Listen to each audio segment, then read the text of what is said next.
இந்த மனுஷனை விட்டுட்டோமே, ஏதோ ஒன்று ஸ்போர்ட்ஸ் கார் கிடைக்கல திட்டிருக்கலாம், இல்லாட்டி ஒரு வெயிட் பண்ணிருக்கலாம், நீங்கள் வாங்கி தாப்பா தந்தாவணும் சண்டை கிண்டை போட்டிருக்கலாம், இல்லை அழுதுகிட்டு 2 நாள் கோச்சிக்கிட்டு வீட்டை விட்டு வெளியில் போயிட்டு 2 நாள் கழிச்சு திரும்ப வந்துருக்கலாம். இது என்ன மூர்க்கத்தனமான கோபம்?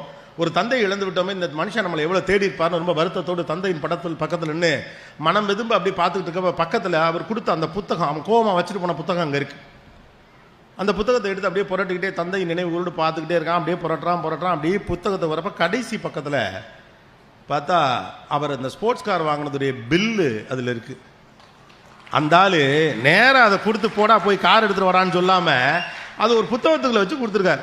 இந்த முட்டா பையன் அவசரம் கொடுக்க கோவத்தில் போட்டேன்னு புத்தகத்தை தூக்கி வீசிட்டு போயிட்டான்.